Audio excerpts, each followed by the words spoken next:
whole body rollout with a foam roller. One of my favorite ones, which is the probably most traditional one that everybody does, is just rolling out starting with your middle spine. And then I'll start to show a few different things. So middle spine, not starting very down by your lower spine. There's reasons why I don't think it's necessary to continue that curvature of your spine that anatomically is called lordosis, your arch spine. So I would skip your lower spine and start somewhere on your rib cage. You can interlace your fingers behind your head and just basically do this. Me personally, I really like to get to this area where your neck, your C-spine, cervical spine becomes your thoracic spine and just rests there. I actually think that helped me a lot, not only with my posture, but with some nerve stuff that I was going through with my neck. You can lift your hips up. And then from here, when the roller is somewhere along your mid back underneath your armpit area, it's nice to roll onto one side. And I'm gonna do this without a pillow. If this is not comfortable, you can use a pillow and just roll onto your back and roll onto your front. So kind of like side body roll out. Whatever you want to do with your legs, it's nice to reach your top arm forward and your leg back and then go the other way around. I wanted to do a video about this, but rolling is pretty intuitive and there's not really wrong or right. You kind of just do whatever your body feels like it needs a little bit of release. It's nice to go a little bit forward towards your chest so you're kind of landing in pec area. And then on the other side, I will turn around just if you need a different view. But a lot of this is just kind of listening. I'm just doing it with you, but you don't really need my visual cue. And again, maybe reaching forward and back and letting your arms reach forward and back as well. Maybe having your hands behind and just closing and opening your chest like a book. Go a little bit thing, and then maybe also just going a little bit up and down. Up to you. This is one of my favorite ones. Great. And then maybe rolling onto your back again. Maybe going a little bit further down just to the point that you're close to your lower spine. Okay, lower spine and glutes, your QL, these muscles that live on either side of your lumbar spine. I would do it kind of laying down, but not like giving all the weight of my spine, and kind of in a figure four.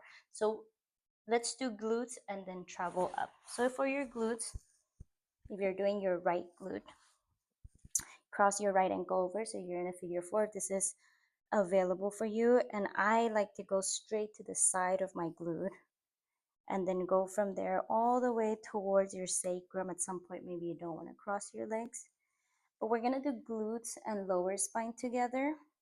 So at some point here, you don't lay down, but you bring the roller towards above your pelvis. So you're in this QL area, and maybe you're just going a little bit from side to side. And then you press yourself up again.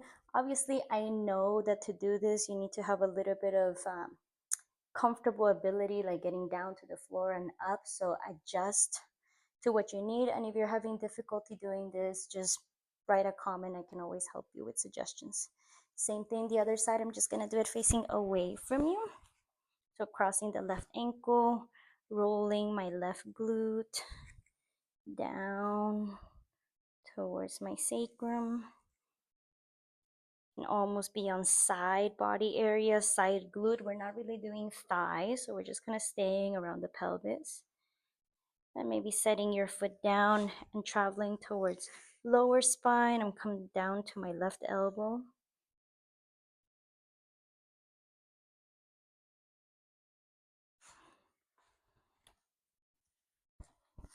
And maybe we don't roll out our bones so much, but it's nice to roll out your sacrum a little bit. Okay, and then we'll travel down towards our quads. So you roll onto your belly. If you are on a mat, you want to try to start a little bit further down because you're going to be traveling up.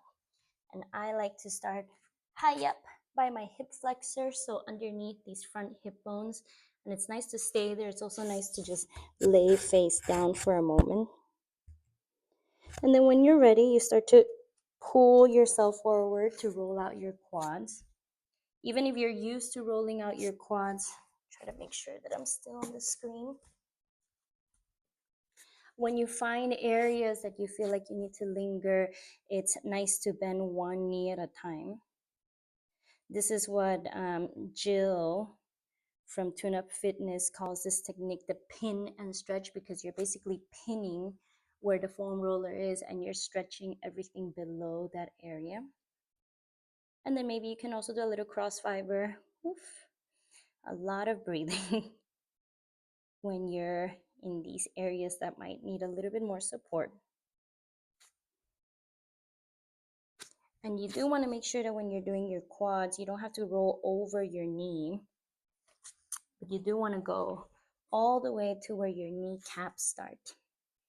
There's a lot of nice tendons there, all your quad tendons, and maybe do a little bit of pin and stretch there, and then move your feet from side to side. Great. Once you're done with that, you're gonna turn around again. You can do shins or calves. I'm gonna go for calves here. You can place one. You can do both at a time. Again, this requires a little bit of ability to pull yourself up. So if this is challenging, we can do something different. But I like to actually just do one at a time. So you cross your other ankle. Oh, that actually changes a lot. And then just going from the back of your knee. We can also do this with balls. I'll show it in another video. Making sure that you go all the way down to your Achilles tendon. Maybe one leg is enough and you flex and point. I do want to say that remember that with rolling, it's not necessarily more is better. I think with rolling, you slowly develop a tolerance and you need to kind of decipher if that tolerance is necessary or not. I think a little bit of sensation is great. Too much sensation can also weaken your muscles a lot. You don't want to walk out feeling all jelly. You want to feel like a little jelly, but not too much jelly. I feel like I need a little bit more support towards my Achilles tendon, so there maybe I'm just gonna put weight and flex my ankle.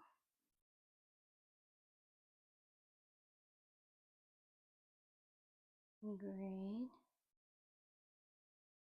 And then actually while we're here, we are just gonna go to our shins. So you come onto all fours. You can do shins both at the same time, onto hands and knees, and you're basically just doing a little bit of this. You can go all the way down to where your ankles start. This is actually one of my favorite ones, especially if you have a history of shin splints or you run. I highly recommend this one. And then for this one, we're just going to hover with our toes tucked under and a little bit of balance here, and maybe take a moment. Just make sure that you're in the same line in both legs. Great, and maybe put a little bit of pressure down with your hands, one knee at a time. Close your eyes. We're just wrapping up here. Take a few nice breaths. And this is your foam roller rollout. Enjoy.